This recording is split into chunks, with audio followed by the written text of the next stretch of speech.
कि हमें क्या कैलकुलेट करना है।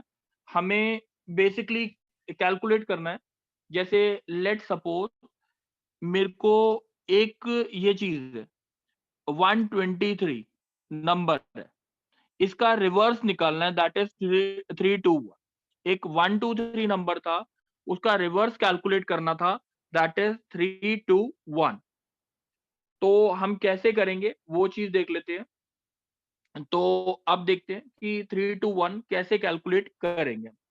तो बताओ बच्चे, इसमें क्या क्या चाहिए? 123 से 321 चाहिए, तो कैसे करें हम? कोई बता सकता है? और बच्चे लूप यूज करना डिस्कशन पड़ेगा। क्या यूज करना पड़ेगा? लूप। लूप यूज करना पड़ेगा, बिल्कुल। लूप नहीं बच्चे, मेरे को खाली 3 डिजिट फिक्स नंबर है, तो मेरे को वो बताओ 3 डिजिट नंबर के लिए मैं क्या करूं। देखो बच्चे, और चलो 10 से एक बारी डिवाइड देखते हैं। करेंगे, 10 से डिवाइड करेंगे, रिमाइंडर को 10 से मल्टीप्लाई करेंगे, और उसमें और उसे हम किसी जगह स्टोर करा लेंगे और उसे ऐड करवाते रहेंगे ऐसे करके। हाँ बच्चे, बिल्कुल ठीक है, हम वही चीज कर रहे हैं। एक बारी देखते हैं बच्चे कैसे करना है हमने। तो वो चीज समझते हैं, ठीक है। मैंने देखो बच्चे कैसे किया। अब देखो बच्चे, मैंने एक नंबर यानी ए नंबर मेरे को इनपुट लेना, एक नंबर ए है जो मेरे को इनपुट ले, ठीक है। हम राइट साइड में एग्जीक्यूशन वाला पार्ट भी करते रहे। मैंने ए की वैल्यू ले ली 123। अब इसका रिवर्स चाहिए। रिवर्स के लिए मेरे को क्या चाहिए होगा? 123 का पहले नंबर 3 चाहिए कि नहीं? बोलो। मेरे को इंडिविजुअल डिजिट्स मिल जाए 1, 2, 3, तो मैं रिवर्स कैरी आउट कर लूंगा 3 into 100 plus 2 into 10 plus 1। This will be my reverse number, that is 321। अब यानी मेरे को चाहिए इसके इंडिविजुअल डिजिट्स चाहिए, इंडिविजुअल डिजिट्स चाहिए। तो इसका मतलब हमें चाहिए पहले 3, फिर चाहिए 2 और फिर चाहिए 1। तो इसके लिए हमारे पास फंक्शंस होते हैं फ्लोर, FLOOR, और एक होता है रेम। फ्लोर और रेम फंक्शन होता है मैटलैब में। फ्लोर फंक्शन जो होता है वो इंटीजर वैल्यू देता है। वो क्या देता है आपको? Integer value. और रेम फंक्शन क्या देता है? किसी नंबर का रिमाइंडर देता है। जैसे फॉर एग्जांपल, अगर मैं कहीं पे लिखता हूँ फ्लोर ऑफ 10 डिवाइडेड बाय 3, तो ये मेरा आंसर, ए की वैल्यू क्या आएगी? आंसर आएगा 3। दैट इज क्वेश्चन, या ग्रेटेस्ट इंटीजर फंक्शन भी बोल सकते हो, ये देखो।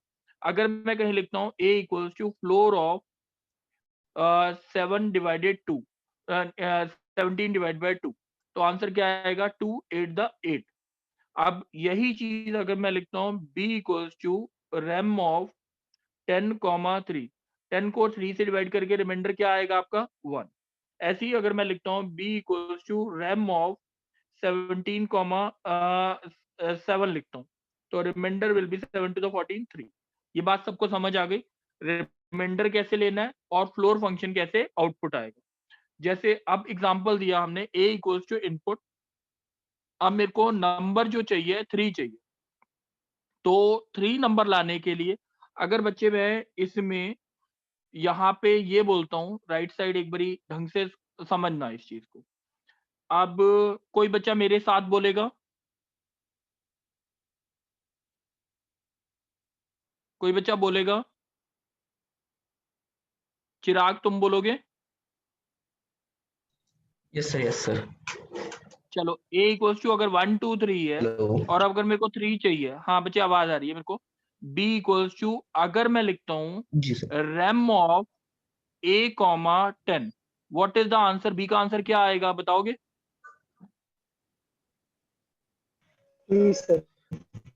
3 आएगा, वेरी गुड।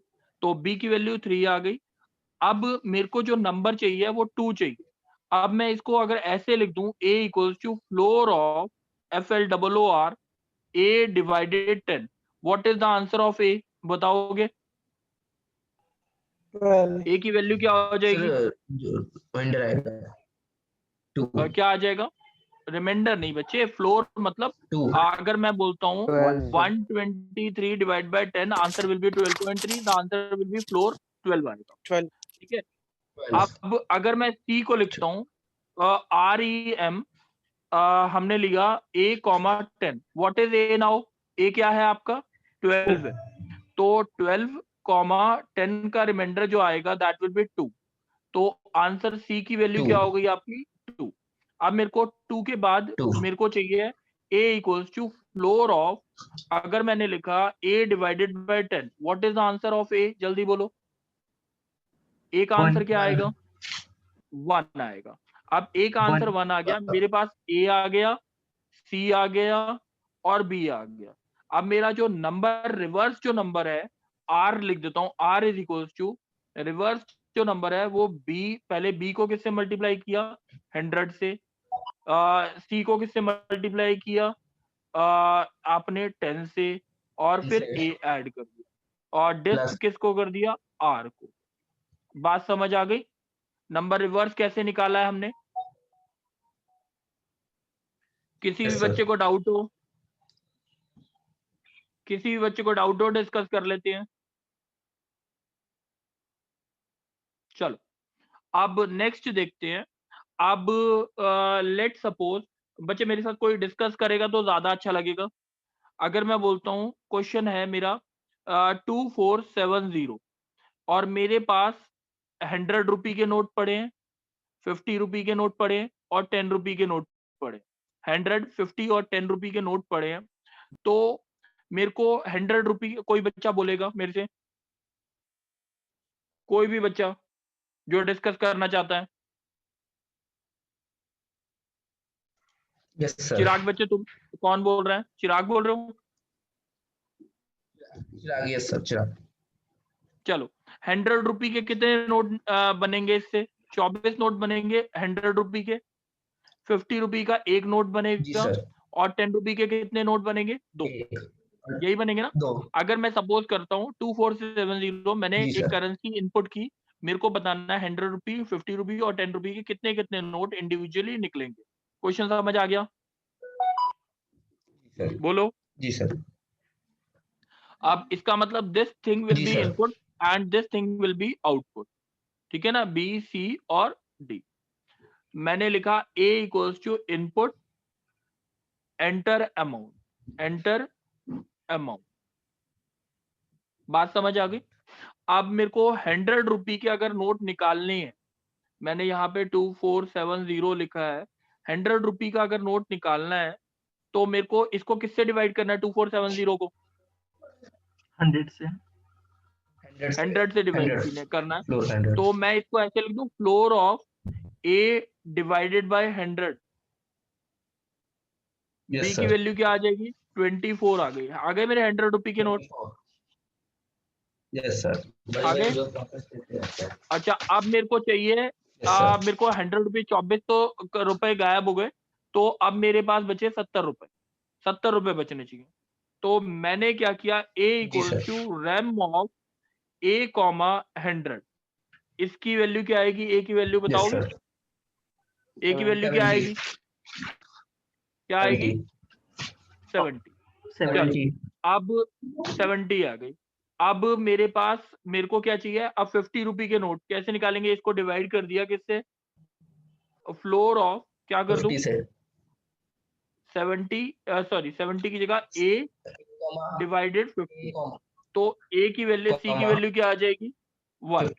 C की वैल्यू क्या आ जाएगी? 1। 1 अब मेरे पास A इक्वल्स टू, अगर मैं रेम कर देता हूं A, 50, तो what is the answer of A? 20 आएगी। 20 चलो अब मेरा जो आंसर आया D जो आया मेरा आया फ्लोर ऑफ A डिवाइडेड 10। तो मेरा आंसर जो आएगा वो क्या आएगा? बताओगे? D equals to 2। तो मेरे को डिस्प्ले किस किस को करना है? C को, D को और B को।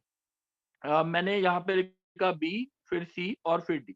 कोई डाउट है बच्चे प्रोग्राम में? No sir. चलो ये क्लियर हो गया। अब लेट सपोज हम एक और लेते हैं प्रोग्राम का। मेरे को करना है स्वैप, 2 नंबर्स हैं उन्हें स्वैप करना है। without using temporary variable or using temporary variable, without using temporary variables और using temporary variables कैसे करना। अब देखेंगे बच्चे हम कैसे करते हैं इनको। मैंने बोला a इक्वल्स टू, मेरे को a इक्वल टू 3 था, b इक्वल्स टू 4 है, मेरे को आउटपुट में a की वैल्यू 4 चाहिए और b की वैल्यू 3 चाहिए। क्वेश्चन समझ आ गया? Yes sir. अच्छा, अब अगर कोई बच्चा मेरे साथ शेयर करेगा, बच्चे बोलता रहेगा। कौन बच्चा बोलना चाहता है चिराग के अलावा? कोई भी गर्ल, कोई भी बॉय, यस सर। कौन बोल रहा है बच्चे? सर हेमंत सिंह। हेमंत। हेमंत बच्चे Yes, देखो, मैंने ए को इनपुट कराया और बी को Yes, sir. इनपुट कराया, इसमें तो कोई डाउट नहीं है। No sir. चलो, अब हेमंत बच्चे, ज्यादातर बच्चे क्या सोचते हैं, ए को बी में डालना है और बी को ए में डालना है। देख, ज्यादातर बच्चों की गलती क्या होती है वो मैं बताता हूँ। ए इक्वल्स टू बी और बी इक्वल्स टू ए लिखना। अब इसमें गलती क्या हुई वो चीज एक बार डिस्कस कर लेते हैं। हेमंत बच्चे, अगर मैंने ए को 3 लिया और बी को 4 हो 4 गया लिया, सर सब में। ए की वैल्यू क्या हो गई? बी। ए की वैल्यू क्या हो गई? बी। बी मतलब ए के अंदर 4 चला गया। और बी की वैल्यू क्या हो गई? ए। ए क्या हो गया? 4। तो बी की 4 वैल्यू क्या हो गई? 4 हो गई। तो इसका मतलब क्या हुआ कि ये जो बी की वैल्यू क्या होनी चाहिए थी? इनिशियल ए। बी की वैल्यू Yes, क्या sir. होनी चाहिए थी? इनिशियल ए होनी चाहिए थी, दैट इज इनिशियल ए। तो इनिशियल ए, इसका मतलब क्या होगा? ए को कहीं ना कहीं क्या करना पड़ता, मेरे को स्टोर करके रखना पड़ता। ए को थर्ड क्या वेरिएबल। करना पड़ता? एक मिनट, ए को कहीं स्टोर करके रखना पड़ता। तो मैं उसके लिए प्रोग्राम कैसे लिख रहा हूँ? तो मैंने लिखा उसके लिए, मैंने सी को ए के अंदर डाल दिया। मतलब ये हुआ, इस तीनों लाइंस को दोबारा बोलूं। सी की वैल्यू क्या हो गई आपकी? ए। ए कितना है? 3। ए की वैल्यू बी हो गई और बी की वैल्यू इनिशियल ए। इनिशियल ए की वैल्यू क्या है? सी। तो सी। यहाँ पे बी की जगह क्या आना चाहिए था? सी। मैं दोबारा लिख रहा हूँ, ए इक्वल्स टू इनपुट, ठीक है, और b इक्वल्स टू, आपने इनपुट लिखा और ये हमारा हो गया c equals to a equals to b और b इक्वल टू c। तो ये हमारा प्रोग्राम क्या हो जाएगा? एग्जीक्यूट हो जाएगा। तो using the help of another variable that is c, उससे हमने अपना प्रोग्राम एग्जीक्यूट करा लिया। कोई डाउट है बच्चे? कोई डाउट है? No sir. अच्छा, इसी को एक दूसरे तरीके से कराते हैं। देखो बच्चे, अगर मैंने बोला कि मेरे को दूसरा तरीका क्या है, मैंने बोला ए इक्वल्स टू इनपुट करा लिया और बी भी इनपुट करा लिया without using temporary variable. Let suppose, देखो बच्चे, ए की वैल्यू लेट सपोज 3 है, बी की वैल्यू 5 है। मैंने लिखा A equal to A plus B. तो ए और बी क्या हो गया, जल्दी बताओ? 8 कोई सर। बोलेगा ए की वैल्यू क्या हो गई? ए की वैल्यू क्या हो गई? 8 और बी की वैल्यू क्या हो गई? 5। 5 ये सही है। अच्छा, 8 माइनस 5 करेंगे तो वैल्यू क्या आएगी? 3 आ जाएगी वापस। 3 किस में डालना है? सर बी के अंदर, तो B is equal to A b minus equals to a minus B. B. तो a की वैल्यू क्या हो गई आपकी? 8 और b की वैल्यू क्या हो गई? 3। ये बात समझ आ गई? स्टेटमेंट से ये होगा। अब 8 माइनस 3 क्या आएगा? 5। तो a equals to a minus B. आपका a और b डिस्प्ले हो गया। ये बात समझ आ गई? चलो बच्चे, एक काम करेंगे, जो मैंने प्रोग्राम्स कराए हैं, ठीक है, आप 30 मिनट्स तक एग्जीक्यूट करोगे सारे प्रोग्राम। 30 मिनट्स। हम अपनी क्लास स्टार्ट करेंगे 11-12 पे, नेक्स्ट लेक्चर स्टार्ट करेंगे इफ कंडीशन का 11-10 पे। बट 30 मिनट्स तक आप सारे के सारे प्रोग्राम जो मैंने करवाए हैं वो एग्जीक्यूट कर दोगे। कोई डाउट है किसी को? No sir. चलो 30 मिनट्स में 11-10 शार्प सेम आईडी से क्लास स्टार्ट हो जाएगी। सेम आईडी से क्लास स्टार्ट हो जाएगी 11-10 पर। कोई डाउट तो नहीं? चलो, थैंक यू बच्चे। बच्चे अपने प्रोग्राम से एग्जीक्यूट करके रखना, तभी समझ आएगा आगे, नहीं तो नहीं समझ आएगा। ठीक है बच्चे? और शिवांगी बच्चे, मेरे को रिकॉर्डिंग भेज दे।